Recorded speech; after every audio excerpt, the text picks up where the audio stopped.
Hello दोस्तों, मेरे channel सिद्ध सावर मंत्र में आपका फिर दोबारा से हार्दिक स्वागत है। और दोस्तों, आज मैं आपके लिए जो वीडियो लेकर के आया हूँ वो भी अप्सरा की ही साधना है और बहुत ही फेमस नाम है, विख्यात नाम है, जिसका नाम है मेनका अप्सरा।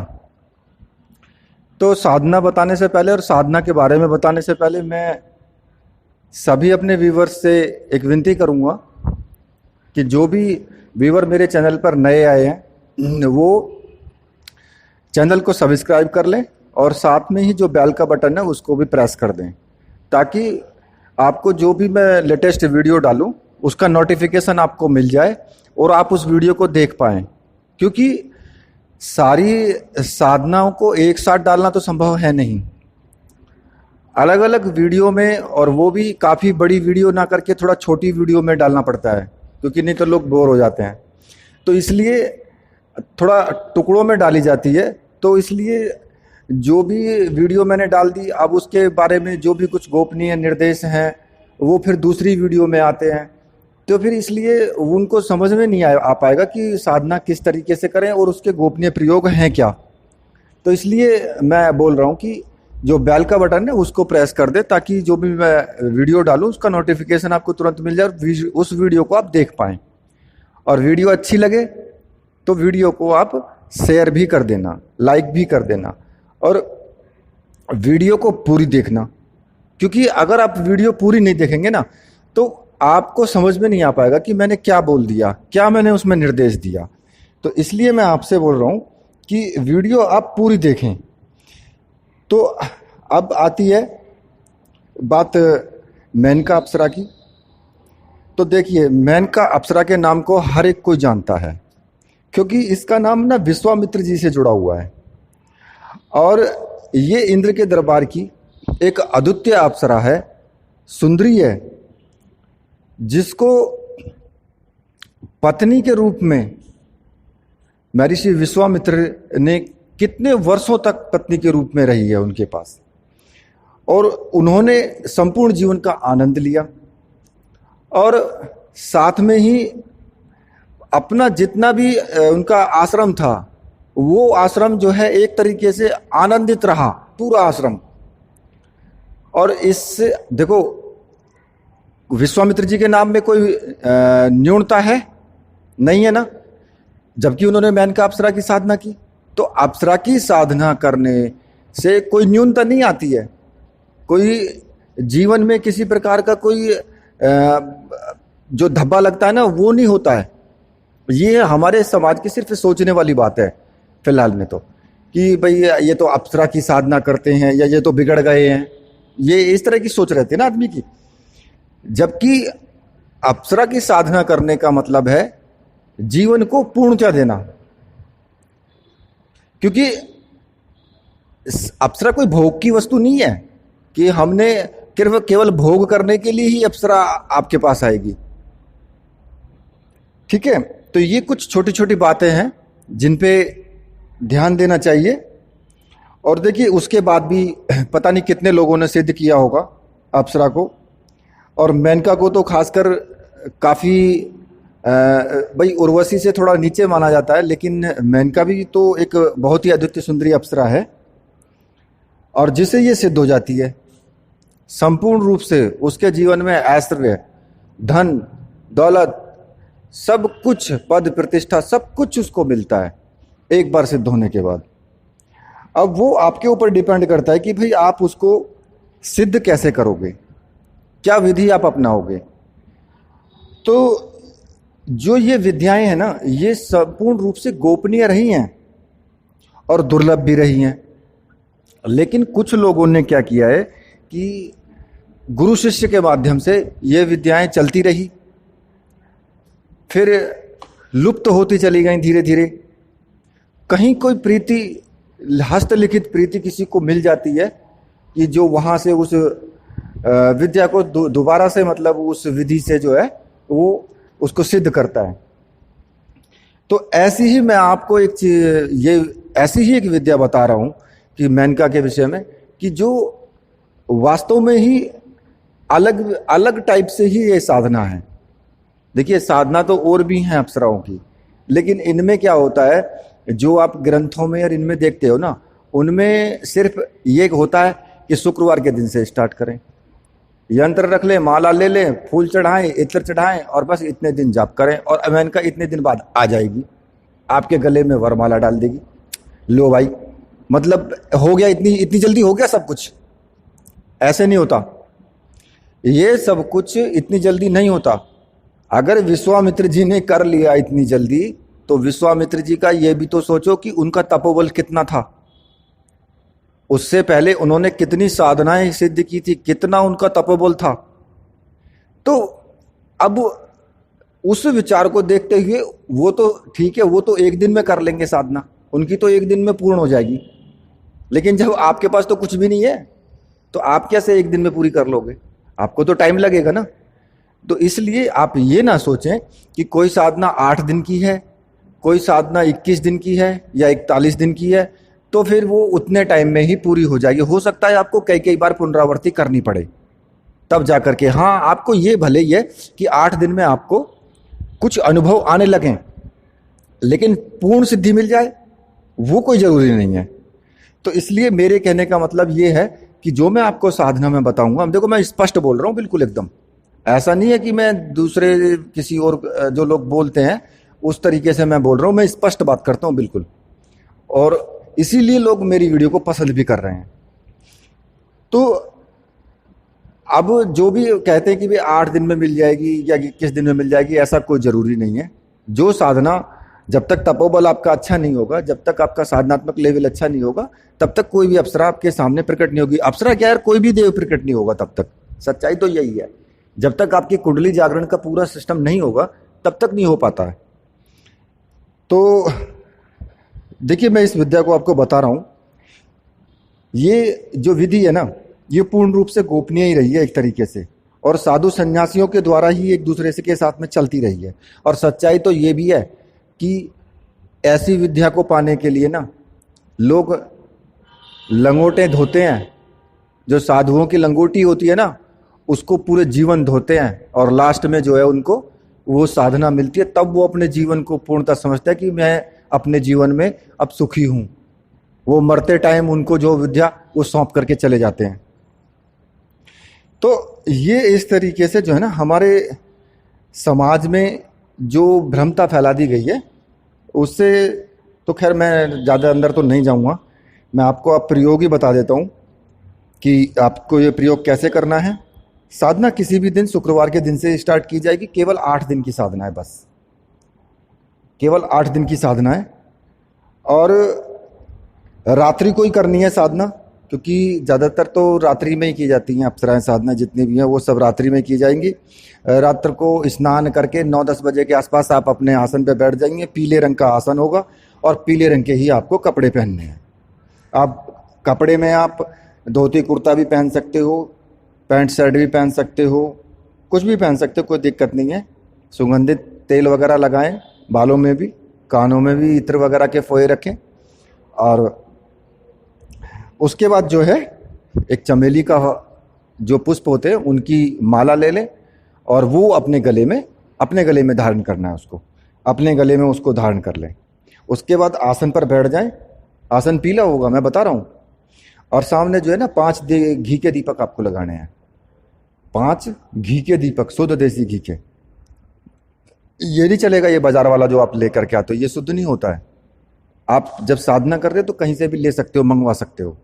आजकल भैंसों की कोई कमी नहीं है, ना गायों की कमी है। और सुगंधित अगरबत्ती वगैरह लगाएं। स्टील की प्लेट ले लें या कोई चांदी की प्लेट ले लें छोटी सी, उसमें जो है आपको मैनका सिद्धि यंत्र की आवश्यकता पड़ेगी और उसके एक चित्र की भी आवश्यकता पड़ेगी। अब चित्र तो खैर नहीं मिल पाता है, भले ही आप किसी भी सुंदरी का चित्र रख सकते हो, कोई दिक्कत नहीं है। जैसे आर्ट टाइप होता है वो भी रख सकते हो, मतलब एक कि ऐसी है अप्सरा, इस तरीके से आप सोच के चलोगे बस। और उसको जो है आप इत्र से, उसको जो है इत्र से और मतलब जल से उसको धो करके और स्थापित कर देंगे। उस प्लेट पर लिखेंगे आप केसर से श्री लिखते हैं, तो केसर से बीच प्लेट के बीच में लिखेंगे श्री, उंगली से लिख लेना है बस, ज़्यादा नहीं, केसर मिला के उंगली से लिख लोगे श्री, और उसके ऊपर आपको जो है मैन का सिद्धि यंत्र जो है वो आपको स्थापित कर देना है। अब ये मैन का सिद्धि यंत्र आप कहीं से भी ले भी सकते हो। मैं आपको ना डिस्क्रिप्शन में एक नंबर भी दे दूंगा, वहाँ से आप ऑर्डर कर लेना, वो वहाँ से आपको मिल जाएगा, माला भी मिल जाएगी और मैन का यंत्र भी मिल जाएगा। और वैसे भी मैं उस पर जो फोटो चलती है ना उसमें मैं आपको दे दूंगा एक मैन का यंत्र, उसमें एक फ़ोटो मैं लगा दूंगा, और उससे आप क्या है कि उससे आप भोजपत्र पे भी बना सकते हो, अष्टगंध से बना लेना, भोजपत्र पे खुद भी बना सकते हो। अगर नहीं बना सकते तो फिर आप मंगवा लेना। उसके बाद आपको क्या करना है, उसके बाद यंत्र को मैंने बताया था कि यंत्र को धो धा के और उस पर स्थापित करना, केसर से उस पर 7 बिंदी उस पर लगा देनी है। अब 7 बिंदी लगा करके इसके बाद क्या करना है, इसके बाद आपको, आपकी उम्र कितनी है, जितनी आपकी उम्र हो, मान लिया आपकी उम्र है 52 साल, तो आपको क्या करना है, गुलाब के पुष्प लेने हैं 52, यानी 52 गुलाब के पुष्प, 52 पुष्प लेकर के एक एक करके जो यंत्र है उस पर चढ़ा देने हैं। अब कहोगे कि जी भाई अगर हमें तो किसी को हो सकता है किसी को अपनी उम्र पता ही ना हो, डेट ऑफ बर्थ की ना पता हो कि मेरी डेट ऑफ बर्थ कितनी है या मैं कितने वर्ष का हो गया हूँ, तो ऐसी स्थिति में आपको केवल 21 पुष्प लेने हैं। अगर आपको नहीं पता है तो आपको 21 पुष्प लेने हैं और 21 पुष्प आपको यंत्र पर चढ़ा देने हैं। अब 21 पुष्प चढ़ाने के बाद आपको अपने दाहिने हाथ में जल लेना है और संकल्प लेना है कि मैं अमुक नाम का व्यक्ति, जो भी आपका नाम है नाम बोलेंगे, मैन का साधना करना चाहता हूँ, और इसमें मुझे जिससे कि मैन का जो है वो प्रेमिका रूप में जीवन भर मेरे पास रहे, और जो भी मैं उसको आज्ञा दूँ वो उसे पूरा करे और मेरी आज्ञा का कभी उल्लंघन ना करे। इस तरह का आपको जो वो लेना है, संकल्प लेना है। और इसके बाद आपको जो है ना थोड़ा सा ऐसा करना, दूध की कोई भी मिठाई बना लेना घर पे, थोड़ा सा खोआ भून करके दूध का, और कोई मिठाई बना लेना, वो जो है उस मिठाई का आपको भोग लगाना है, और इलायची भी आपको भोग में देनी है। फिर आपको हकीक माला से जो कि मंत्र सिद्ध प्राण प्रतिष्ठा युक्त हो, और जो मैं आपको एड्रेस दूंगा ना वहां से आपको ये दोनों चीज जो है मंत्र सिद्ध प्राण प्रतिष्ठा युक्त ही मिलेंगी आपको। आप वहां से ऑर्डर कर लेना, मैं आपको एड्रेस दे दूंगा। और कई व्यूअर्स ने मुझसे कहा भी है कि गुरुजी ऐसी कोई एक वीडियो आप बनाइए ऐसी कि जिसमें कि हमें गुरु दीक्षा के लिए इधर उधर ना भटकना पड़े, हमें गुरु दीक्षा कहाँ से मिलेगी उस जगह, उस स्थान को बताइए, और ये सामान हमको कहाँ से मिलेगा उस स्थान को। तो उसके ऊपर मैं एक पूरी वीडियो बनाऊंगा, तो आप उस वीडियो को देखना, और उस वीडियो में मैं आपको पूरा बताऊंगा कि आपको कहाँ से गुरु दीक्षा मिलेगी, और आप जो है वहाँ से सामान भी ले सकते हो, और सब कुछ आपको मंत्र सिद्ध प्राण प्रतिष्ठा युक्त ही मिलेगा आपको। तो इसके बाद आपको क्या करना है, इसके बाद आपको केवल आपको 11 माला का जाप करना है, बस 11 माला का, ज़्यादा बताया भी नहीं है, 8 दिन की साधना है। 11 माला का आपको जाप करना है, और मंत्र भी छोटा सा ही है, मंत्र मैं आपको बता दूंगा और डिस्क्रिप्शन में भी लिख दूंगा। 11 माला मंत्र का जाप करके, और उसके बाद जहां आप साधना कर रहे हो आप वहीं पे सो जाएंगे, वहीं पे सोना है फिर। और अगर आपके साथ में रात्रि में कुछ घटनाएं घटती हैं या कुछ आपको दृश्य दिखाई दे, घुंघरूओं की आवाज़ आए, तो सुबह उठ करके किसी को कुछ भी नहीं बताना है। आपको किसी को कुछ नहीं बताना है, सब गोपनीय रखना है। और दूसरे दिन भी फिर उसी तरह से करें। और एक चीज़ और है, आपको इसमें क्या करना है कि एक समय भोजन करना है। इस साधना में एक टाइम आप भोजन करेंगे बस, और ब्रह्मचर्य व्रत का तो पालन करना ही करना है। ये ना समझे कि अप्सरा तो भोग की वस्तु है तो कोई ब्रह्मचर्य नहीं चलेगा, नहीं भैया, ऐसा नहीं चलेगा। ब्रह्मचर्य का तो पालन करना पड़ेगा, वो तो 100% है। और फिर क्या करना है आपको, अगले शुक्रवार तक आपको जो है ना एक अलग से मंगा करके रखनी है, एक जो है गुलाब की माला भी। क्योंकि कई बार ऐसा होता है हमें पता नहीं होता, हमारी जो हमारा तपोबल है ना उसके बारे में हमें नहीं पता होता कि हमारा तपोबल कितना है। हो सकता है कि हमारे जो पिछले जन्म के जो पुण्य कर्म हैं वो जागृत हो जाएं, और उसकी वजह से मान लिया पिछले जन्म में कोई सन्यासी रहा है तो अगले जन्म में उसका तपोबल ऑटोमेटिकली बढ़ा हुआ मिलेगा। तो इसलिए उसको जो ना साधना जल्दी भी सिद्ध हो सकती है। तो इसलिए आपको 8वें दिन एक माला गुलाब के जो है पुष्पों की अलग से रखनी है। और अगर आपके सामने अप्सरा प्रकट होती है, प्रकट होकर के आकर के बैठ जाए, तो जो आपके पास में जो गुलाब का पुष्पों का जो हार है ना उसको आप पहना देंगे उसको। और उसके बाद अप्सरा का हाथ में हाथ लेकर के वचन लेना है आपको कि आप जीवन भर मेरे वश में रहोगी और जो भी मैं आज्ञा दूंगा उसको पूरा करोगी और कभी भी मेरी आज्ञा का उल्लंघन नहीं करोगी। जब आपको वो वचन दे दे तब आप अपनी साधना पूर्ण समझें। और ऐसा भी हो सकता है कि वो आपको वचन दे लेकिन वो आपसे भी वचन ले सकती है कोई, तो वो वचन आप सोच समझ करके देना। ऐसा भी है कि कभी आपने जो है झटके में आकर के और वचन दे दिया तो फिर आप दिक्कत में भी आ सकते हैं बाद में। तो इसलिए मैं आपको पहले चेता रहा हूं ये चीजें। उसके बाद आप अपनी साधना पूर्ण समझें और मैन का यंत्र को और माला को उठा करके अपने घर में ही कहीं गोपनीय जगह पर रख दें। और जब भी आप 11 मंत्र का जाप करोगे तो माँ आपके सामने प्रकट होगी और आपकी इच्छा का पालन करेगी।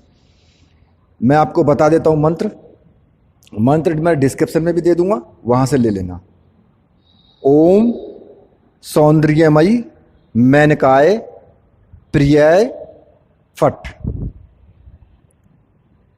दोबारा बता रहा हूं, ओम सौंदर्यमयी मेनकाय प्रिय फट। छोटा सा मंत्र है, ज़्यादा बड़ा भी नहीं है। 11 माला जाप में आपको 1 घंटा से ज़्यादा लगना भी नहीं है, 1 घंटा भी नहीं लगेगा। तो बहुत सरल साधना है, 8 दिन की साधना है।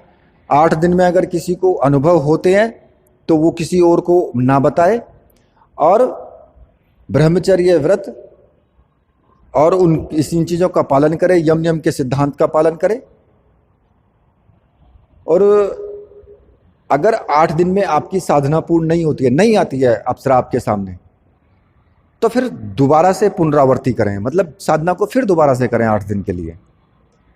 अब उसमें आपको ना तो अलग से आपको यंत्र लेने की जरूरत है और ना ही आपको माला लेने की जरूरत है, वही चीज वही चलेंगी। सिर्फ आपको वही गुलाब की पुष्पों की और वो चीजें लेने की जरूरत है, बाकी और किसी की कोई आवश्यकता नहीं है। वही चीज आप रख करके यंत्र और माला उसी से आप दोबारा से फिर स्टार्ट करेंगे। कहते ना कि मैं बार बार करूंगा, बार बार करूंगा, जब तक नहीं आएगी तब तक करूंगा, कब तक नहीं आएगी। तो मेरे कहने का मतलब ये है कि पीछे पड़ जाओ हाथ धो के, कैसे नहीं आओगे। और उससे पहले मैंने बार बार चेताया है आपको, उससे पहले एक शिव साधना, गायत्री साधना कोई भी करना जरूरी है। और गुरु मंत्र ये बहुत जरूरी है। इसके ऊपर मैं वीडियो बनाऊंगा कि गुरु मंत्र आप कैसे ले सकते हो, उसकी भी वीडियो बनाऊंगा। गायत्री मंत्र के ऊपर बनाऊंगा और शिव साधना की मैं पूरी वीडियो बनाऊंगा। अभी थोड़ा जो अप्सरा का सीरीज चल रहा है ये पूरा कर लूँ, उसके बाद मैं उसकी भी वीडियो बनाऊंगा और वहां से आप फिर उसकी शिव साधना या फिर गायत्री साधना करें और तब उसके बाद इसको करें, फिर देखना आप चमत्कार क्या होता है। फिर तो मेरा विश्वास है मंत्र अद्भुत है, देखने में बहुत छोटा है लेकिन प्रयोग भी सरल है, पर प्रभाव भी निश्चित है, ये भी आप गारंटी रखना। तो इसी के साथ मैं फिर अपनी वीडियो को यहीं पे विराम देता हूं और आपसे विनती करूंगा कि अगर वीडियो अच्छी लगी है, साधना अच्छी लगी है, तो फिर चैनल को लाइक, सब्सक्राइब, बेल के बटन को भी प्रेस कर दें। और लास्ट में फिर तो बोलिए मेरे साथ, जय हो वीर बजरंग बली, हनुमान जी महाराज की जय। जय हो।